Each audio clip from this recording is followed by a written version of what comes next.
All right. Well, good morning, everybody, for session 2 of our breakouts.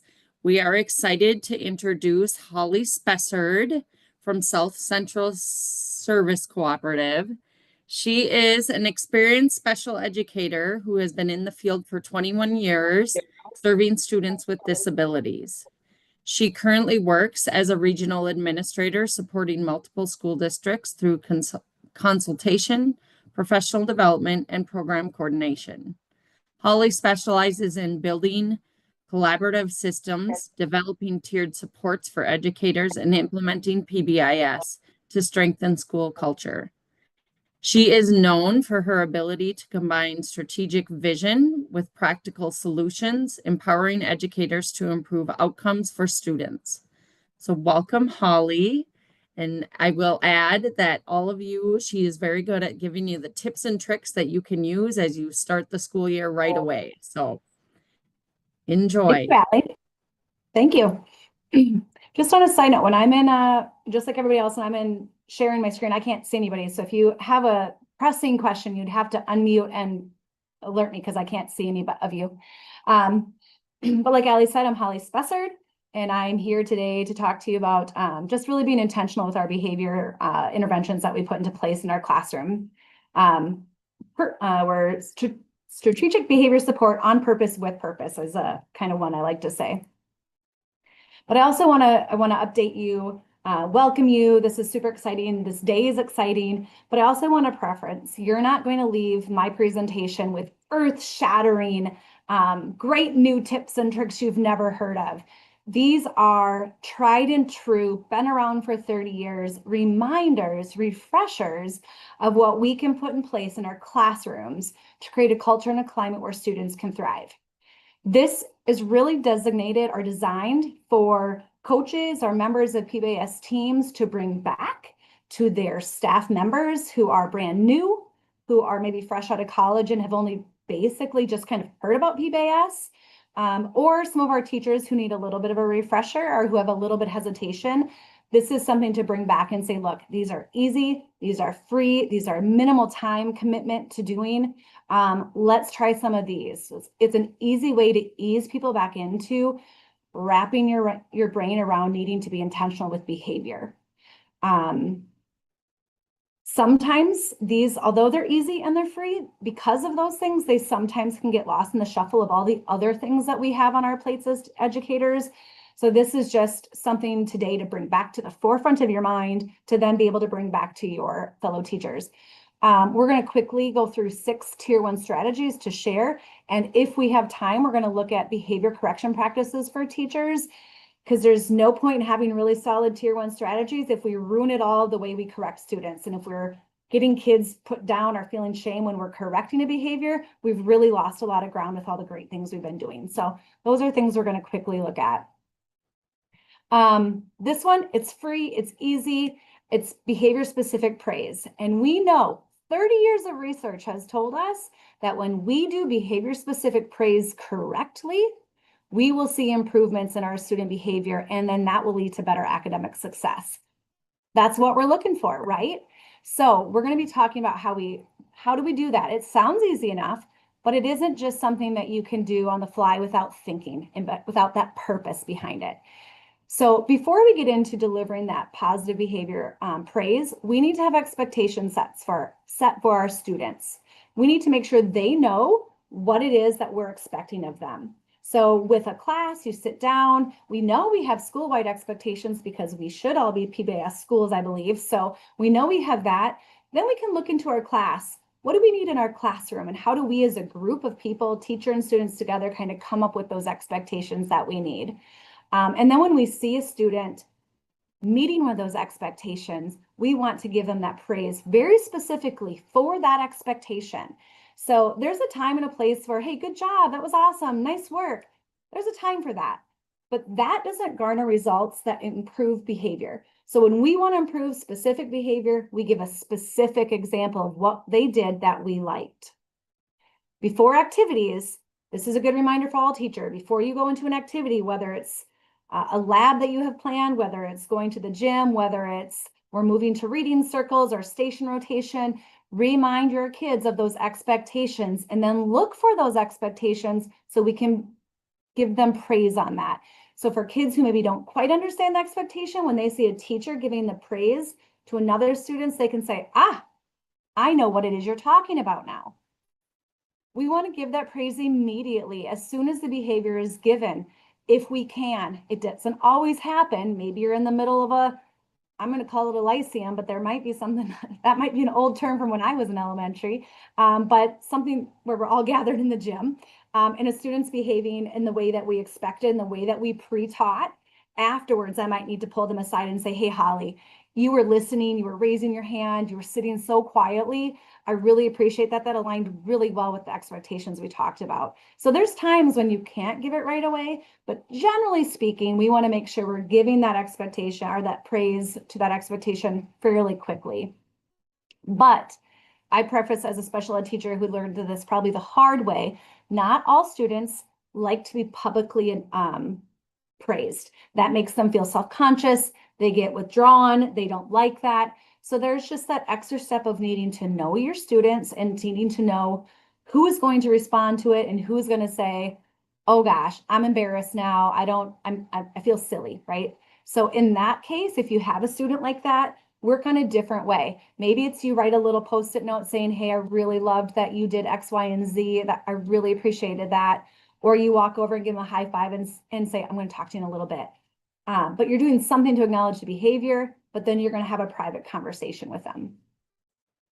We want to talk and identify our students by name when we can. Otherwise, we kind of are just throwing out, again, maybe vague comments. Or sometimes, like in my work, if somebody throws out a compliment and I'm in a group of people, it's kind of like that. Are you talking to me? Are you talking to Sarah? Who knows who you're talking to, right? So we want to make sure that we're calling a student out by name. Not only does that make them know that you're talking about them, but then all the other kids can look and be like, what is Sarah doing right now that she's getting praise from the teacher? When you have a student, if we're thinking back to a student who's maybe struggled with a particular task, we know then that motivation is sometimes less when something's really difficult. So if you see a student doing something that has often been difficult for them to do, we want to hit that with praise as well. We want them to know that their effort that they're putting into something that is hard for them is being noticed so that they continue to put that effort towards it. We want to be specific. I think that probably is self-explanatory, but we want to make sure we're giving very specific feedback. So if you're talking about lining up, we have a student who did it, you'd say, Allie, thank you for lining up quickly and quietly. Well, those general praises like good job and nice work are fine.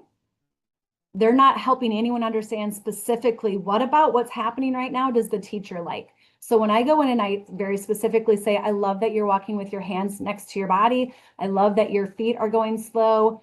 Whatever it is that you have that you align to the expectations you already taught, then they know, everyone knows, oh, I'm kind of walking kind of fast. And she just gave someone praise about walking with slow feet. I better slow down. And we need to be authentic. So I've spent all of my time as a teacher in a residential treatment, first for 4 years, and then in a level 4 behavior program. And if they could pick up anything faster than anything, it's when I wasn't being authentic. If they didn't think that what I was saying was something I really felt, they would call me on that. Kids know. So we want to make sure that we're giving genuine praise. We're not just saying something to mark a checkbox or to do it because, oh, they told me I need to do this. We want to truly be intentional with that praise so the kids know that this is coming from a spot where I'm truly happy that you're doing that. They will pick up on it super fast if you're not being authentic. Here's a couple examples that you can look at on your own. You can share with your team when you get back. Our second tier 1 strategy feeds right into that first one. In fact, I probably should have started with this one because you can't do the first one without this one, but establishing behavior expectations is instrumental in helping your kids follow expectations. If they don't know what's expected, it's hard to get mad when they don't do what you want them to do. And so again, those are those 3 to 8 rules of behavioral expectation that you worked on together so that there's buy-in from the kids. We want to make sure we're stating our rules as positive as we can, and that kids just know what they are at all times, because we're reviewing the rules frequently. Not just day one, not just week one, not even just month one, but frequently throughout the year as we see kids maybe struggling to remember, or maybe something's happened where we're seeing behaviors, a pattern of behavior, we might need to pull back, and we might really need to hit those expectations strong again. This isn't a one and done strategy, ongoing all year. We want to make sure that we're teaching our kids and training our kids in basic school routines. So when you come into the classroom, what should you be doing? You should be going and putting your lunch or your hot lunch, or getting this or getting that. Every kid should know, when I come in, I do X, Y, and Z. And not only have you told me it, you've showed it to me, you've modeled it to me, you have helped give me redirection if I'm not doing that in an empathetic, kind way. We're not just going to get mad about those things. And you're reviewing those expectations frequently. Anytime that you're transitioning from one activity to another, what does that look like? As you get to know your kids, you're going to know, gosh, Holly just cannot, she needs more than a 1 minute warning that, hey, we're transitioning soon. She might need a 5 minute warning. She might need me to come over at 10 minutes and put a little timer on her desk where I'm talking to her quietly saying, hey, we're going to be moving on to another activity in 10 minutes. You'll get to know that about your kids, but we don't typically just say, oops, done, we're moving to a different activity, without that pre-warning, and then having kids know what the expectation is to transition.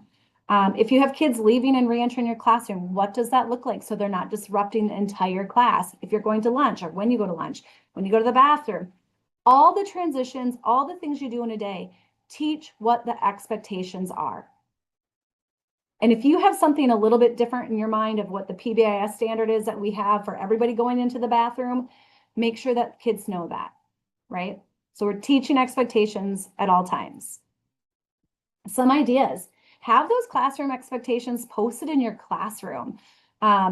Create those rules together, and then remind students how we behave with it, or use it to remind students how we behave with it. So if it's large too, I've been in classrooms where they're tiny. They're like, I know you can't probably see because of the weird background, but they're tiny. The one piece of paper, and it's up on a wall that nobody can really read. Make them big enough so kids can see them. And then when the class is not following expectation, I don't even have to say anything. I can just silently walk over and point to one of the expectations, kind of wait my time there. When everyone's quiet, sees what I'm pointing to. Oh, okay, yep, we're not using quiet voices right now. And hopefully that's enough to get us back on expectation and moving on. Outside of your door, I would suggest having some copies of the expectations out there as well, so that when kids are leaving, they go to music and they come back, maybe they're really squirrely. It's a long way from the music room to your classroom, and we got really loud and we had a lot of maybe excitement in the hallway. They're at your door, you're going into reading, which is quiet. We're going to review our things. Okay, everybody, music was super fun. Let's look at our expectation. We're going into music, or we're going into reading. Let's talk about what I expect in the classroom. Okay, so now all the kids it's going through their head. Oh, yep, I need to remember to bring it down a little bit.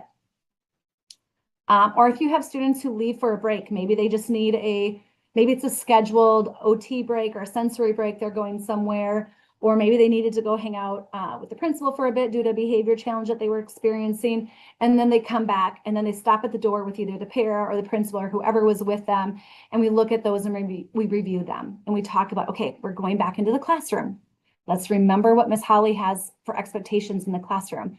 Talk through them. If there was one in particular that they were struggling to follow, talk about that. Where are we at with our ability to follow that right now, do we think, right? So use that as your basis to get yourself back in, because now we've talked about it, kids agreed to it. And then my other tip is to have some of those expectations printed in the language of the students that you have in your classroom. Because if you can't read the expectations because they're not in your language, it's not as impactful, right? So having them in the language of the students not only is so that they can see it and read it if they can read, but also shows them that you're welcome here. Your language, we love it here, right? We want it up. We want to be proud of your language as well. So have those signs created in the language of your students. All right, I have a literally quick video. When I say that, it's 1 minute. This is Rita Pearson. She's amazing. One of the things that we never discuss, why? But one of the things that we never discuss, or we rarely discuss, is the value and importance of human connection. Relationships. James Comer says that no significant learning can occur without a significant relationship. George Washington Carver says all learning is understanding relationships. Everyone in this room has been affected by a teacher or an adult. For years, I have watched people teach. I have looked at the best and I've looked at some of the worst. A colleague said to me one time, they don't pay me to like the kids. They pay me to teach a lesson. The kids should learn it. I should teach it. They should learn it. Case closed. Well, I said to her, you know, kids don't learn from people they don't like.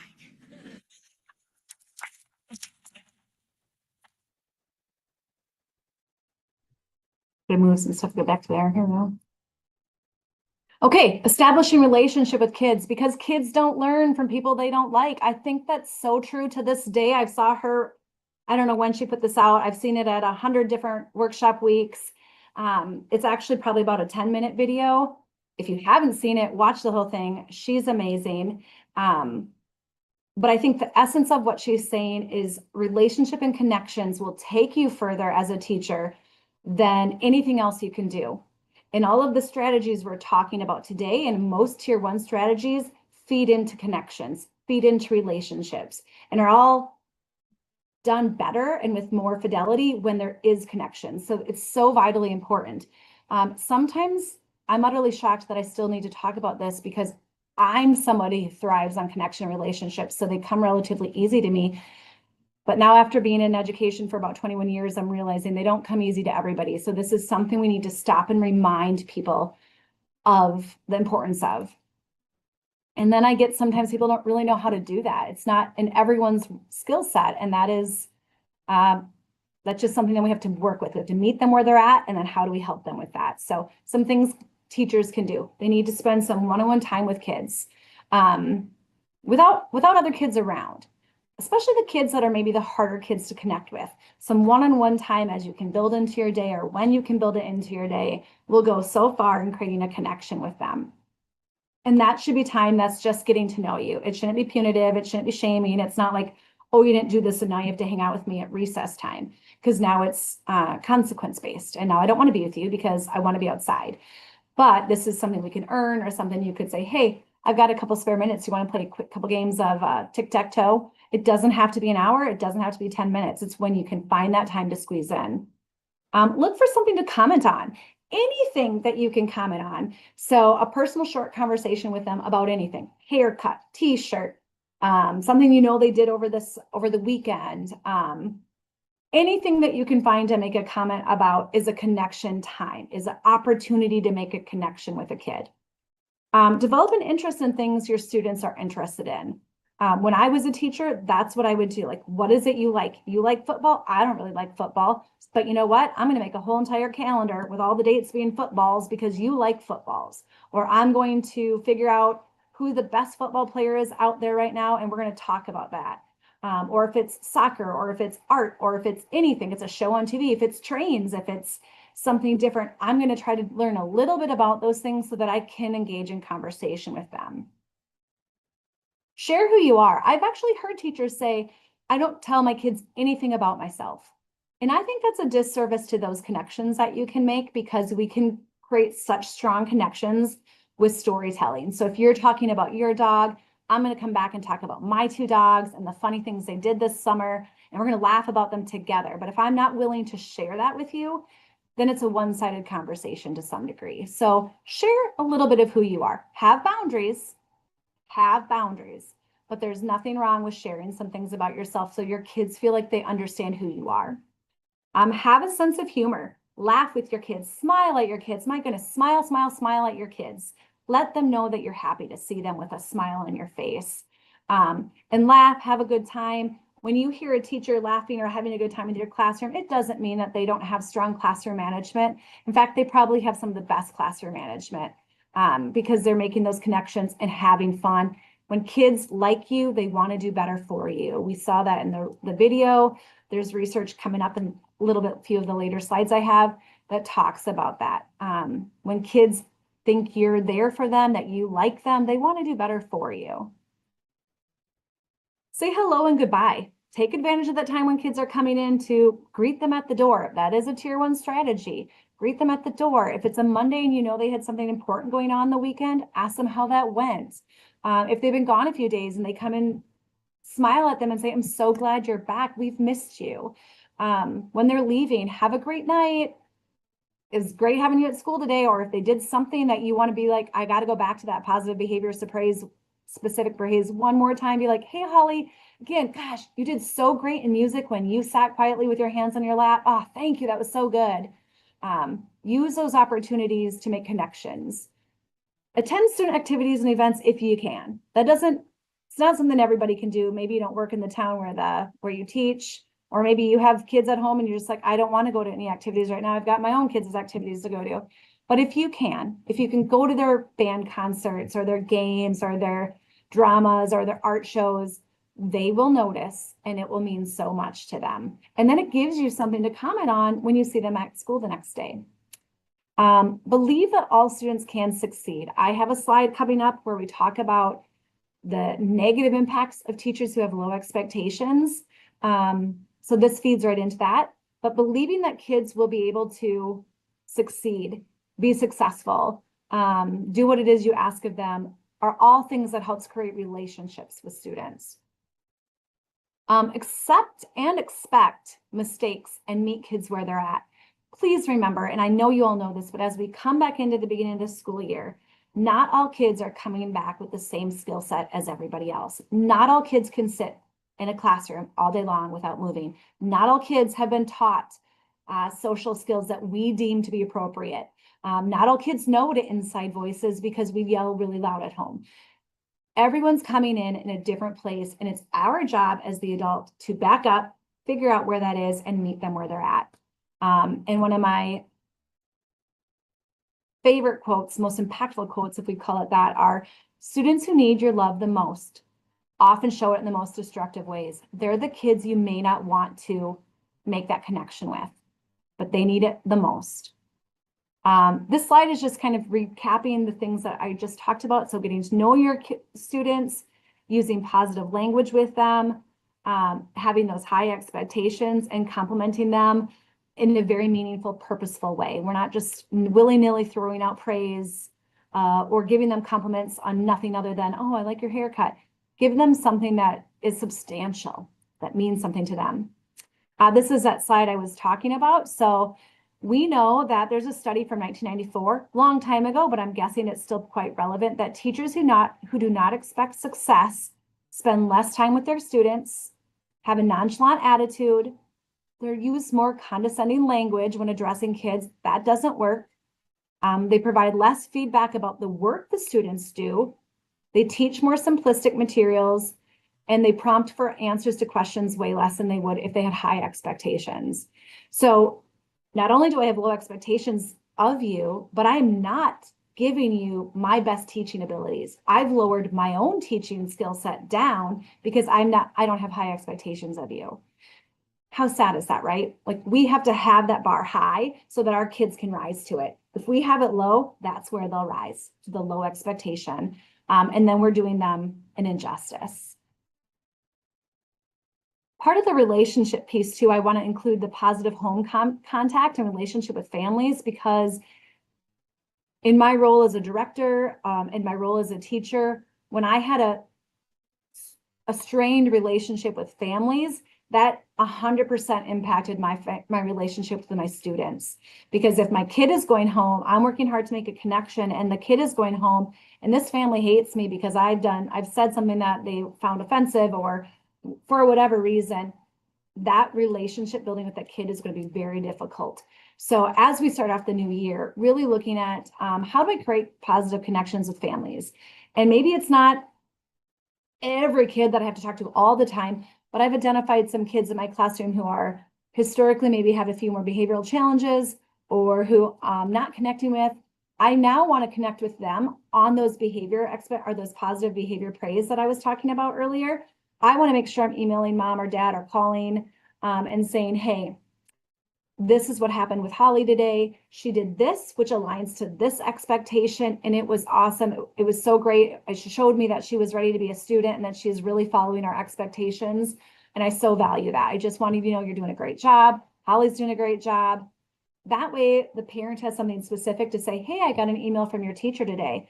And instead of, and the kid says, oh, what it's about, she can actually say, or he or can actually say, this is what it was about, versus, well, they just said you've been doing good in school. Okay, very vague. That doesn't help the student know what it is I need to continue doing. So I find this relationship with our families to be extremely detrimental to that relationship with the student. So something you want to figure out a goal for, how do I connect with my families? This establish, maintain, and restore strategy number 4. This is by Dr. Clay Cook, who was out of the University of Minnesota, and now he's a co-founder of Character Strong SEL curriculum. And this, when this is done well, there's a lot of fidelity behind it, or a lot of proof that this is a valuable tool. This is a strategy that you're not going to do to the students. This isn't something you're implementing in your classroom. This is for you personally as a teacher.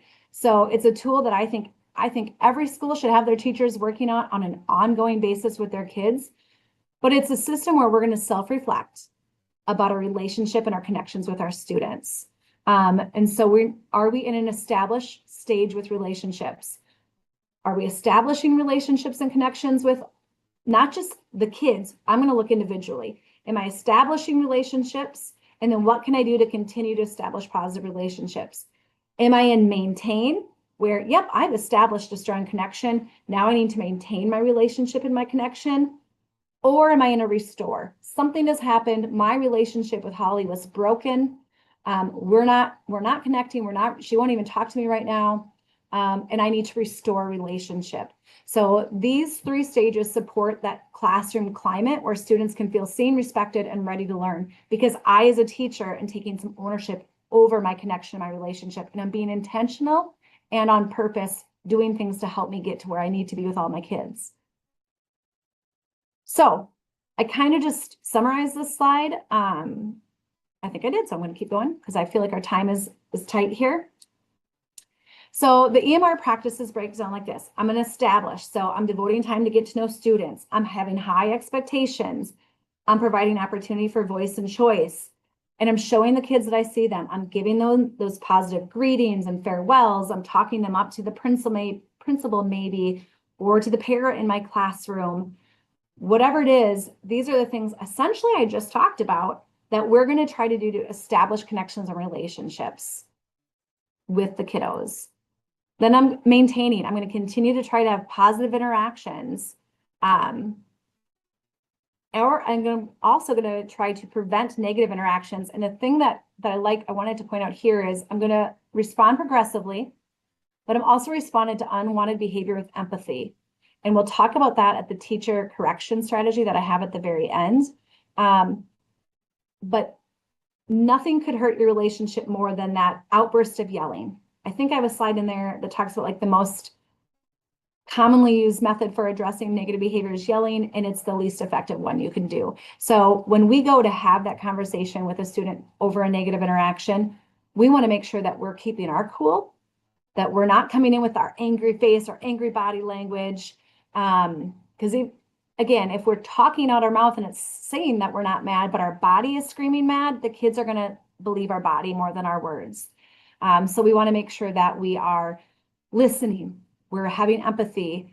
We're asking for them to explain to us, what happened there? Tell me about that. I want to see your perspective on that, instead of going in and being super angry. And it's okay, I think, too, to say, like, I'm a little angry right now, which is why I want to talk about this, so that I can figure out from your perspective and your side why this happened, so that I can better understand how to help move forward with this. And then there's restore. Letting go conversations. So we, as an adult, have to sit back and say, okay, what happens to break that relationship? And what does that letting go conversation look like? Some of our kids don't let go of things very well, but let's be real, some of us adults don't let go of things very well. So now I need to sit down, I need to have an adult conversation with the student where I'm modeling, hey, can we talk about what happened the other day? We had a situation and I feel like our relationship is a little impacted by that, or our connection, whatever you want to say there. And have that conversation, modeling calmness and what it looks like to have a disagreement with someone or have that difficult conversation, because they're probably not getting it from their peers. And very few adults have that conversation probably outside of school systems. So we want to make sure that we are modeling that so that they can learn that skill themselves. Take some ownership if we need to. Maybe we overreacted, maybe we yelled, maybe we didn't notice that they had asked for a break and we weren't giving it to them. Take whatever ownership we need to take. If there's nothing to take, I guess there's nothing to take. But typically, if you really reflect on a situation, there's something we can come back and say, this is what I could have done different in that situation. Then together, problem solve. How are we going to fix this? How do we move forward? And then that statement of care, ending it with, thank you for having this conversation with me. I so value our connection and our relationship. As a student in my classroom, I really want to make sure that you know that I want you in my classroom and that you belong here, or whatever your statement of care might look like. I'm going to skip a couple slides because I think if I have time, I'll come back to them, but they just go deeper into the EMR. I'm frankly just a little worried about time, although I'm going quite fast at this point too. But these are things you can go back to and look at on your own time, or if you have a teacher that you want, hey, I want to share this strategy with you, then you can find this to be more helpful. But they just go through, again, like I said, and kind of break down even more the EMR. So when you're in that letting go conversation, I'll point out a few things that I think are important. Write it out, make an intentional plan. So I'm holding on to something I need to let go of. Write your own version. What should it say? What is going to be your leading questions? How are you going to have the conversation without placing blame or shaming? So you really want to be intentional if you're having that conversation. Taking that ownership. Sometimes I think adults don't think they need to say sorry. And I think it's super important that you do say sorry. Again, it is modeling for kids how we apologize for something. I don't know about your biological children that you might have, but mine always hated to say they were sorry if it was an accident. And so my husband and I really had to try hard to model, if we did something accidentally, to come back and say, hey, I'm sorry that I did that. It was an accident, but I still am sorry. And my son's 20 years old, and I'd say we're still working on saying sorry if an accident has happened, but really intentional about the way we're taking our ownership. It's really important for kids to see that adults can take ownership too. And that doesn't mean you're a doormat. It doesn't mean that kids can walk all over you. It's showing how to set boundaries and how to be the responsible one in a relationship. When you're saying, hey, I did this and I'm sorry that that happened. Even if you had no part of it, I'm sorry that that happened. Let's talk about how we can prevent that from happening again. And then there's more on the restore. How do we restore that connection? Oh, that's in there twice. So taking EMR just a little step further, this is something we could ask our teachers to do. So identifying our students, you could create very simple, something like this. Student initials, what phase are you in the relationship? Are you in an establishment phase? Are you in maintain? Are you in restore?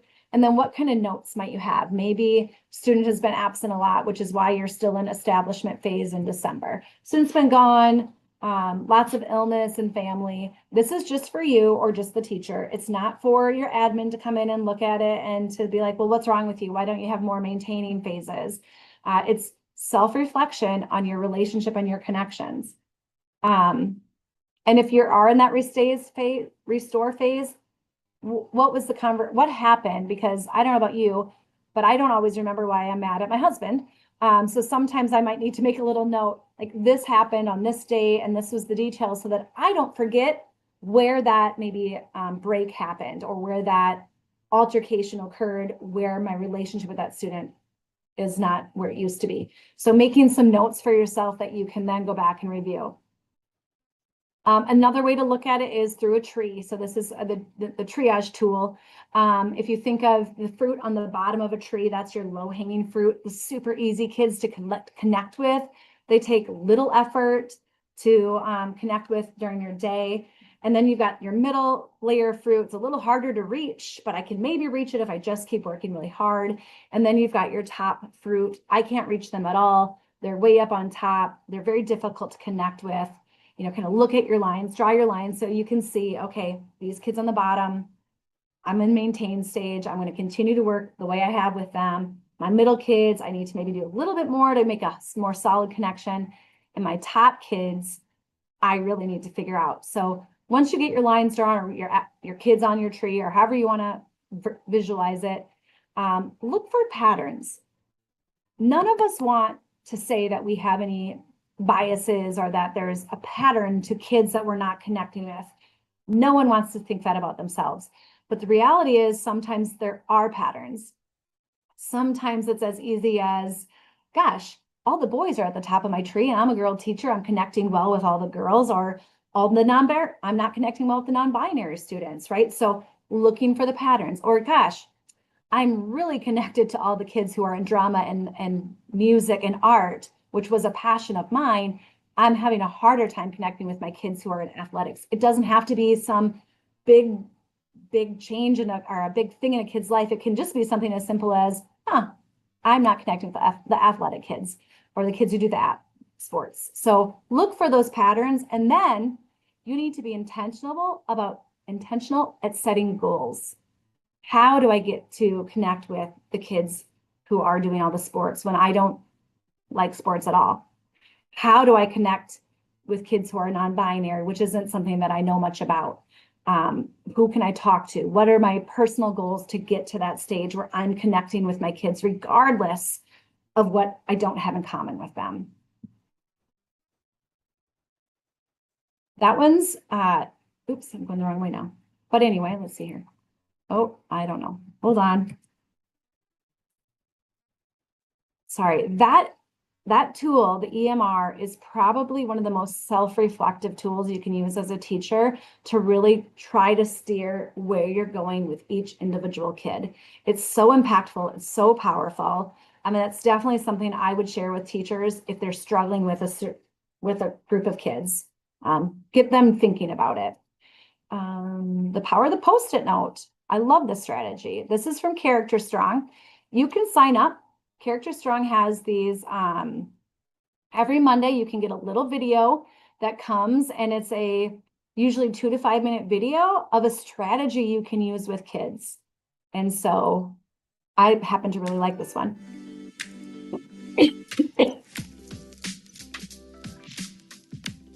Have you ever given a student a verbal compliment and wondered why it didn't seem to have the positive impact that you intended? Welcome to the Character Strong Weekly, a quick idea or strategy to help transform your daily work. Today, I want to talk about the power of the Post-it note. Just because a student doesn't receive your compliment, act of kindness, or warm deed with open arms doesn't mean that they don't want it. Sometimes we have to try multiple methods and strategies to get through, to connect. One very inexpensive way of connecting is through the Post-it note. Here's what I mean. Buy some sticky notes. I mean, nowadays you can get all sorts of cool colors and styles. And as you're teaching, just keep a stack in your hand and something to write with. As you're teaching and students are working, processing, reflecting, or whatever you're having them do in your class, you can use those sticky notes to connect in multiple different ways. You could, 1, write a short compliment and stick it on their desk. 2, you could ask them a question. Could be relational, could be content focused, but you could ask them a question and stick it on their desk or their book or their notebook. 3, you could provide a pre-correction or a reminder to help the student be successful, either at that moment in your class, right, or with something that's coming up. The power of the Post-it note.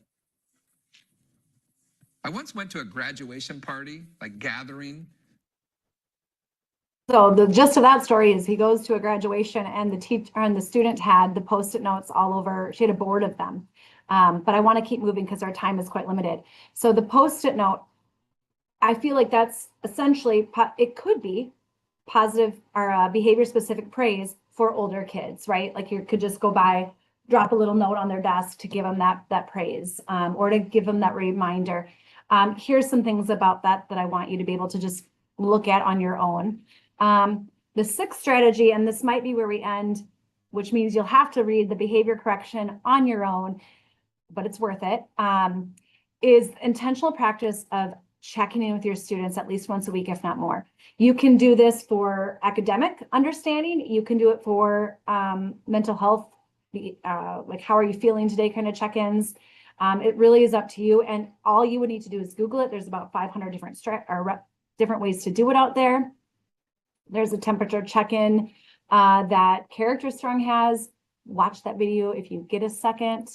But I understand that teachers, why? I do not have time to do more things in my day, so why would I do check-ins? Well, we know it supports learner progress.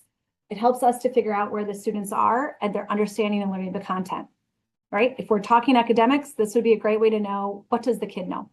But it creates correct connections with your students.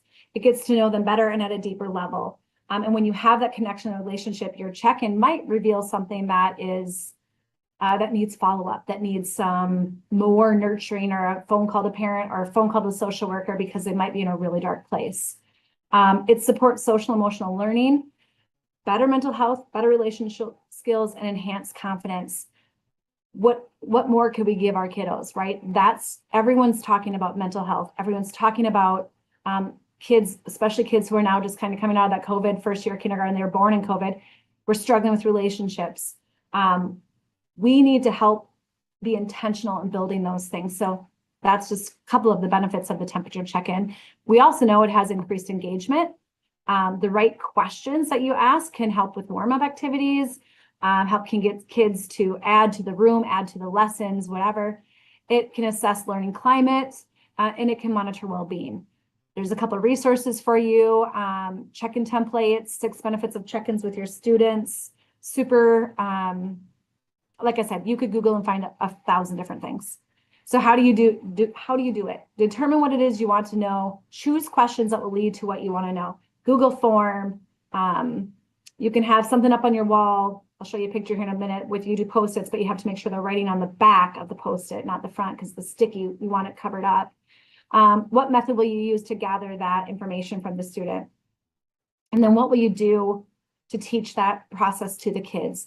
And then you would need to determine, how often am I going to do my check-ins? Is it daily? Is it weekly? Do I do daily mental health check-ins, daily academic check-ins? Do I do weekly? Those are things that you need to determine. And that also might be based on what the students you have in your room are like. Maybe we have some students who, I just feel like our mental health isn't fully there. So I'm going to do more mental health check-ins to really make sure that I'm in tune with what's happening to the kids.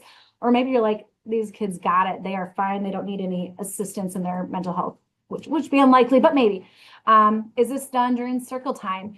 You have to give kids the time to do the survey, right? You can't just have them do it on their own. They probably won't do it. So how do you plan on giving them that time, building in that time to make sure they do it? And then what's the follow-up going to look like? We don't just do surveys, or we don't just do temperature checks and not do anything with it. If someone puts on their temperature check, I'm feeling, I'm just going to go for the biggest one I get. I'm feeling suicidal. Well, we can't just forget about that. We can't just leave that, right? We need to do something with that. So what is the follow-up for those kind of things?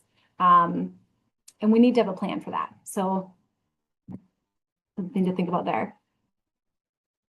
So we want to normalize the process, because talking about mental health and doing check-ins isn't what most kids are doing on the daily basis. So start normalizing that process. That's something we would need to explain our expectations to them and teach it and model it. And you need to have consistent follow-up. Otherwise, if you're just doing it randomly here and, oh my gosh, I forgot to do this last 2 weeks, we're going to do it today, that loses its impact and it's not as impactful for you. Here's some examples. This is what I was talking about with the Post-its. The kids have to write on the back. And where are you at? I'm great. Oh, look, even if you don't read the back of these, I could see right now, like, okay, we've got some kids who are just, we're in the meh stage. Like that might change my lesson that I have for the day, or that might change my tone I'm using with kids. Not all kids who are in a really dark place respond well to my super upbeat personality. I might need to change my teaching today because I can see we're having maybe a little bit of a bad day. Over here, this could be something that kids have I'm not sure how they then go through this, but this gives kids some feelings, some words that they can use. Because sometimes kids lack the words for feelings, right? So some ideas here, a bunch of resources for you to use to look at like the Character Strong has a bunch of stuff. This obviously is an elementary version for you.